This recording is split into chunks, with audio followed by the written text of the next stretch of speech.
you doing? I'm gonna sit up there, put this up here for some advertisement.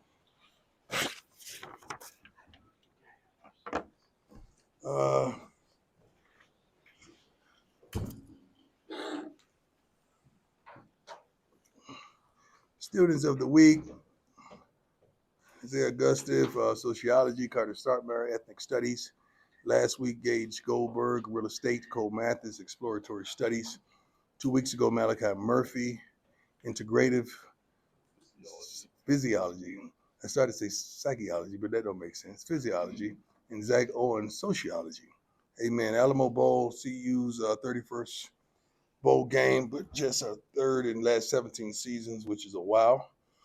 This is our fourth trip to the Alamo Bowl, which is awesome. Did a press conference for them last week. It was phenomenal. I'm thankful that we're chosen for the Alamo Bowl. I don't take this kind of stuff for granted. You know, it's a blessing. And we're in Texas, where it all started for me, coaching wise, and to go to a bowl there is phenomenal. 9 wins, 7 conference wins. We had just second 9-win season in the last 22 seasons. 7 conference wins for the 8th time in CU history. Travis Hunter, he won everything but the Thorpe. That's what he said. I ain't say that. It's right here. He won everything but the darn Thorpe.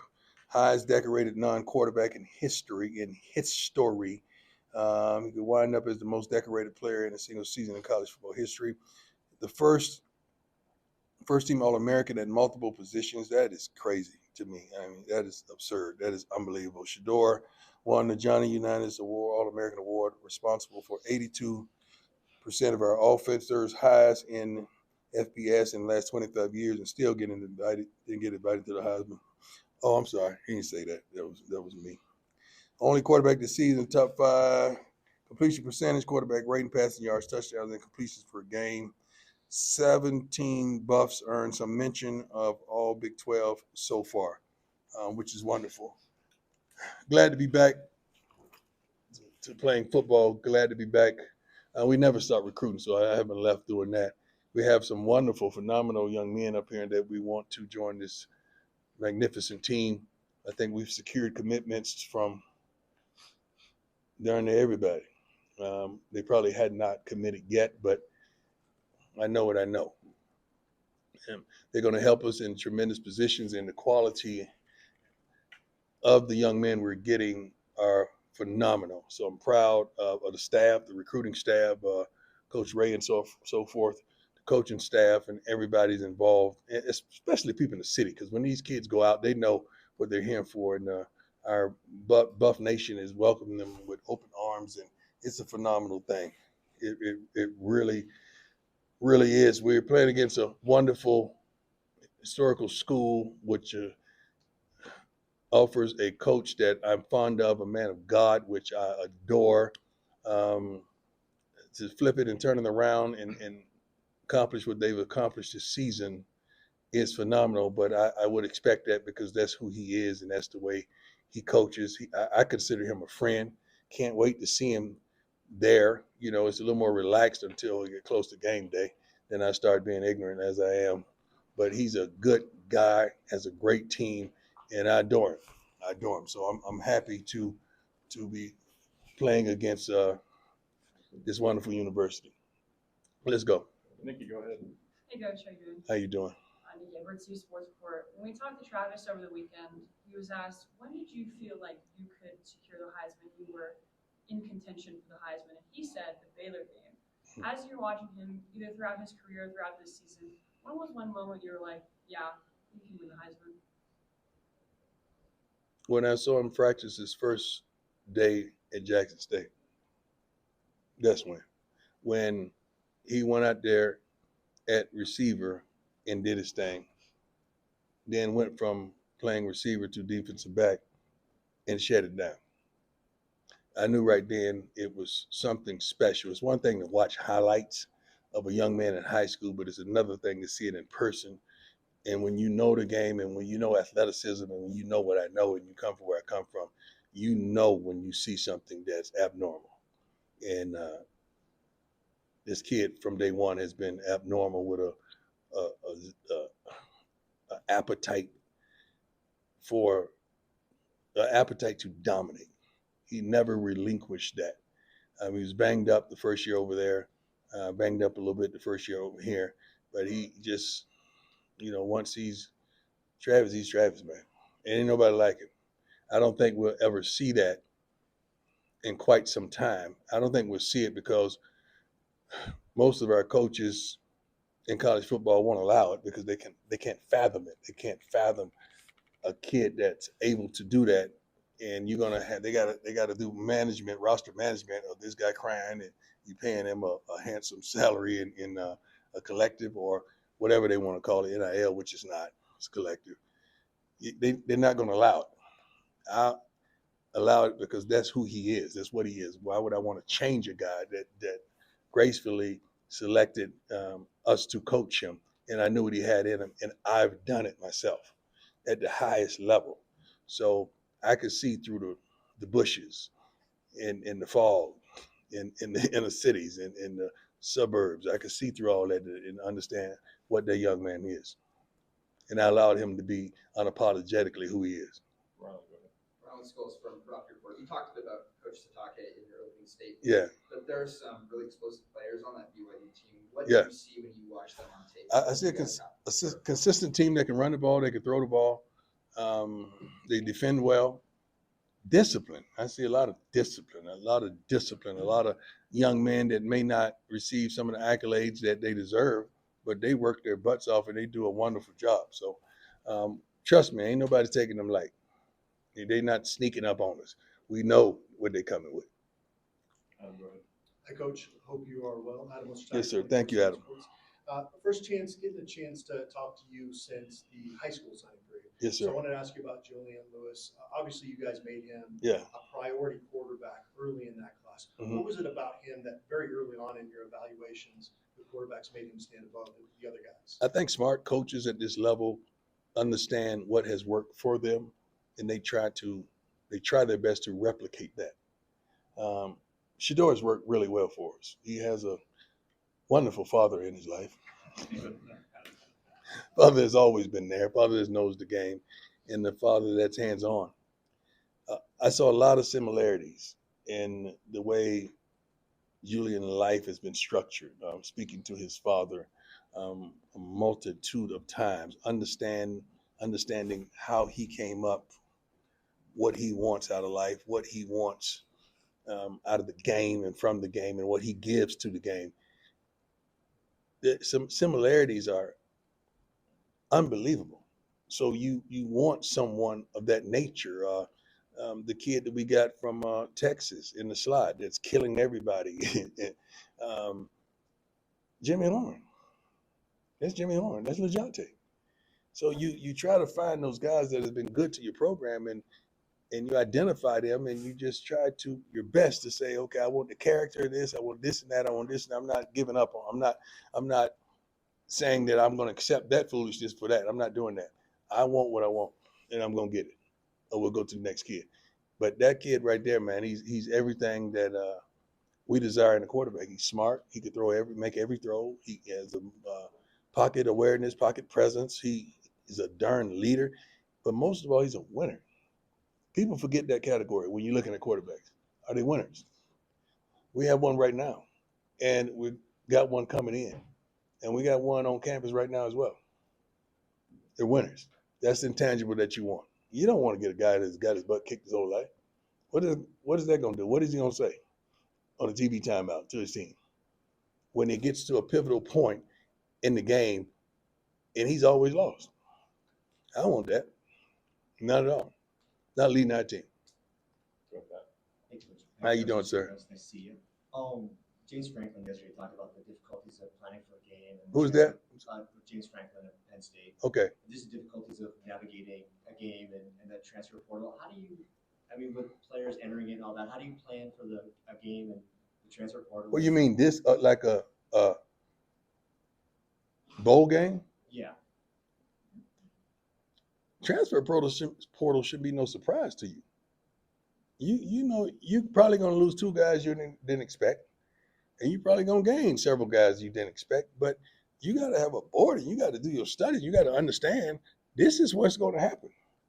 And I'm prepared for that. I know this is going to happen. So I don't think the portal has ever been a surprise to us. Not at all. Even the bowl game, it's not a surprise. Like any of our guys that wanted to get in the portal, get in the portal. You're not going to come here and practice and eat and be merry and have a Merry Christmas with us and leave right after the game. I call that using somebody. You're not going to use us. No, I'm going to help you by all means. And I've helped several players get to other schools already along with the staff.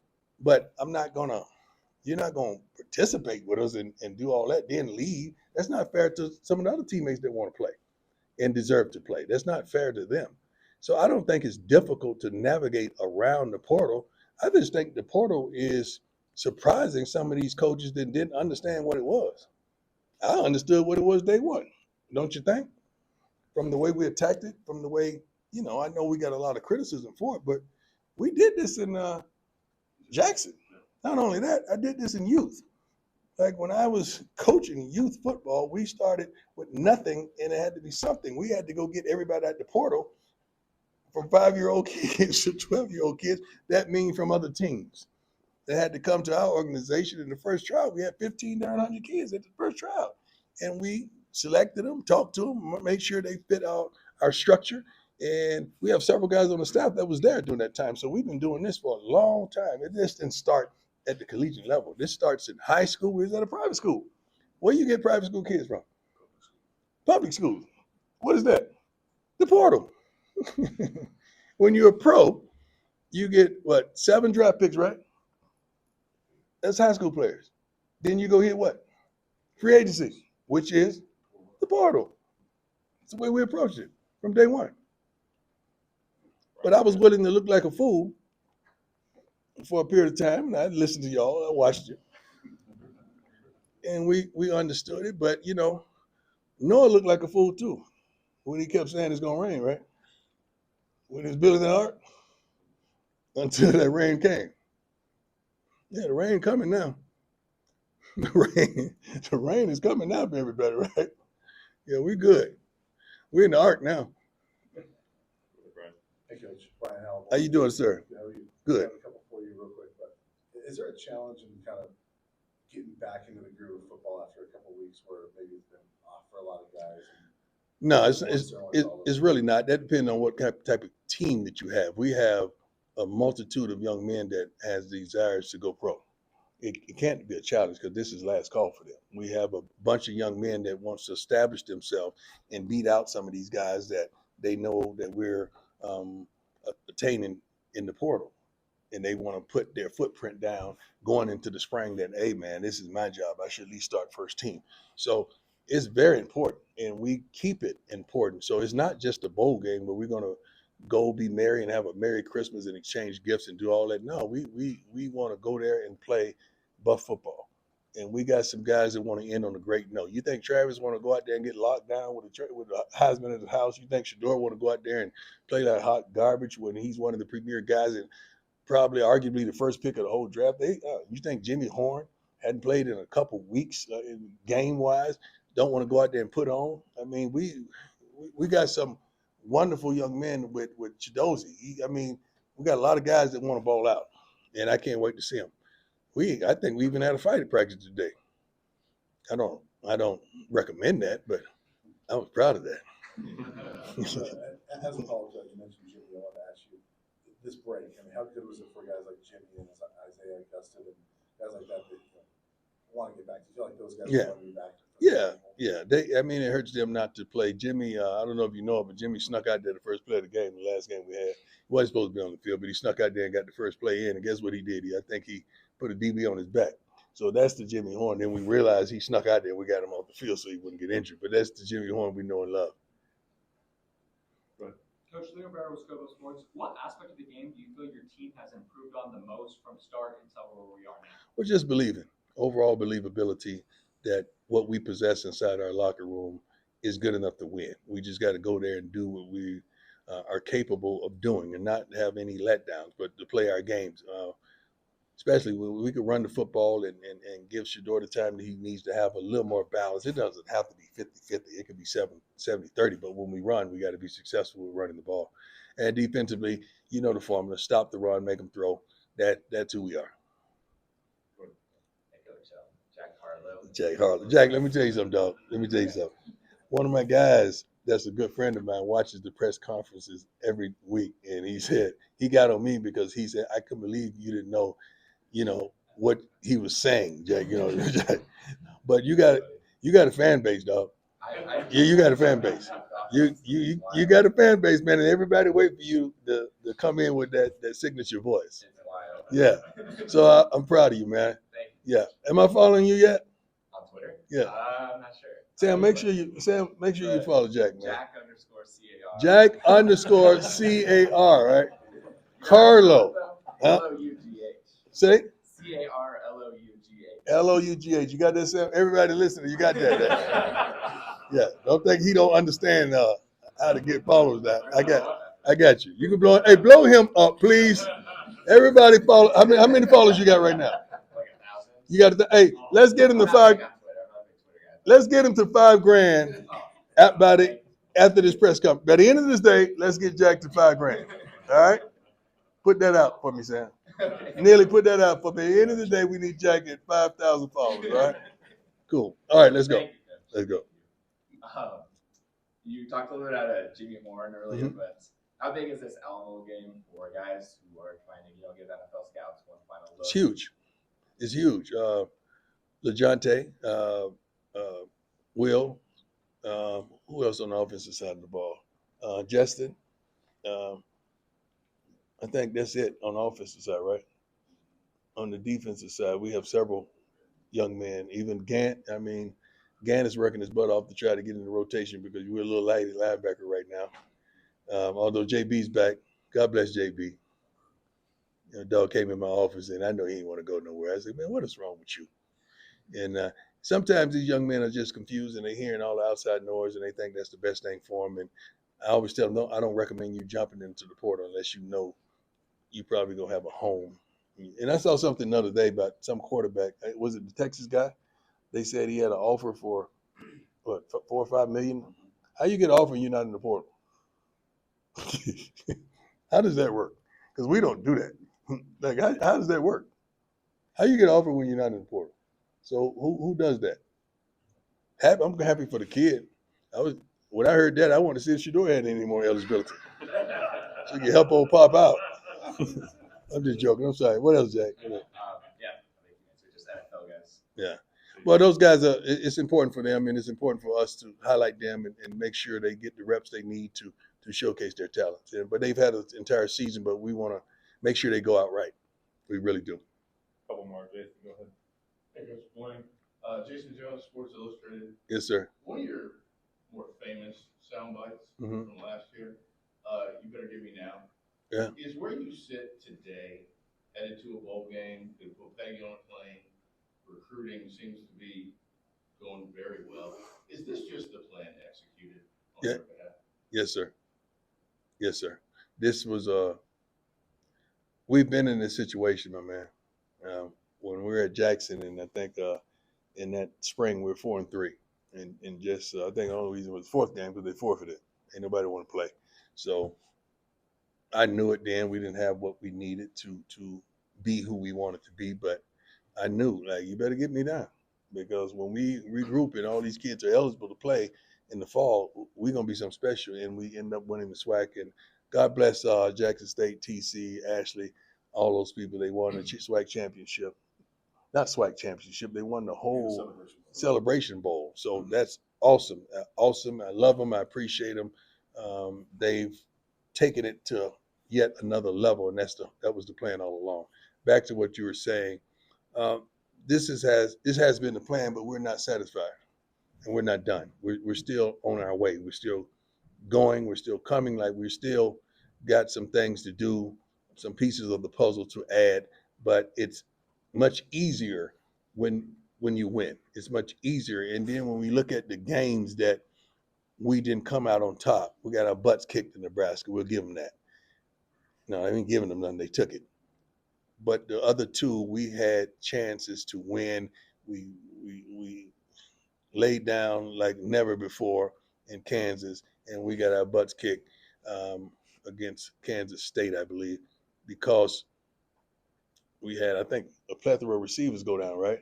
And then we had the Heisman Trophy winner go down as well that game. So that disarmed us quite a bit. That's why you got to have depth.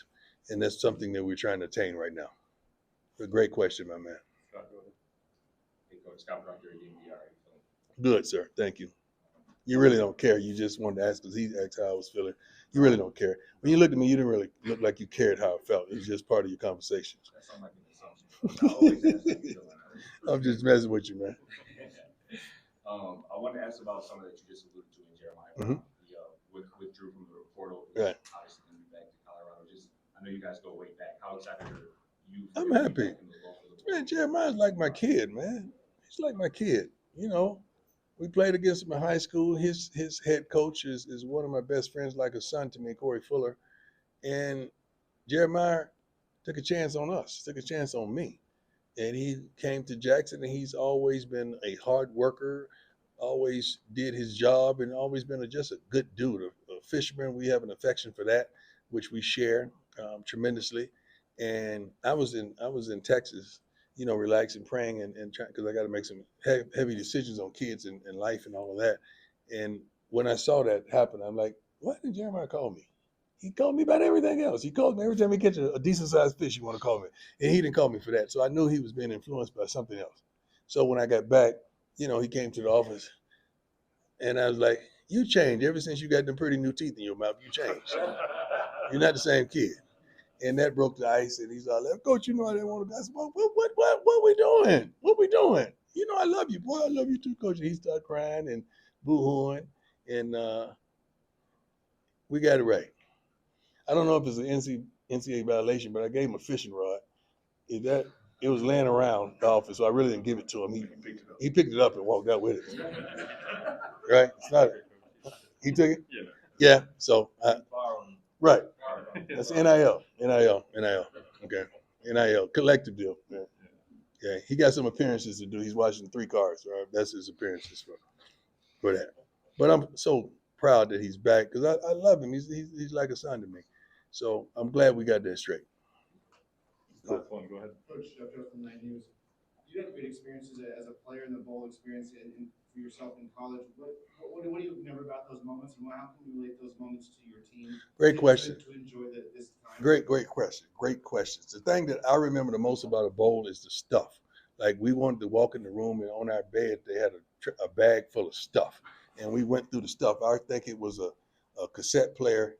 You know, y'all too young for that. Y'all, you know, it's a cassette player with a little bitty headphones like that. You barely get over your ear. Just get over the little hole in your ear.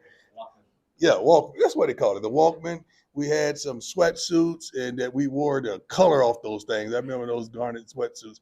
But I love like that part, and it wasn't as intense as a game, but you had to win. You wanted to win. But just I can remember walking around New Orleans, man, you know, with my teammates and seeing the stuff. I remember one of my teammates running in the hotel up the escalator with a briefcase. I'm pretty sure it stolen it. I'm pretty sure that happened. Like, man, what are you running up the escalator with a briefcase for? It don't look right. But that kid, he had that capability in him. He stole that briefcase. Just seeing that kind of stuff. I remember we played in Gator Bowl, and Jimmy Calloway, the JC that I wear on my shirt, the equipment man, he thought he was doing a brave thing and a valiant thing, and he said, all right, after the game, it's been raining and nasty. He said, everybody can keep their socks. Like, man, come on, man. Keep our socks. The socks are filthy. But that was JC, that was Calloway. And I love those moments. I never forgot those moments. But going to those several bowl games that we went to bowl game every year. It was just a moment that we never forget. And I want to have those moments for our young men as well. I don't know the schedule yet, but I do know we flying in a heck of a plane on the way there. We created that moment that they'll never forget this plane that we're getting on. So I can't wait for them to see that. Great question, man. Thanks, Coach. Thank you. God bless. Thank you.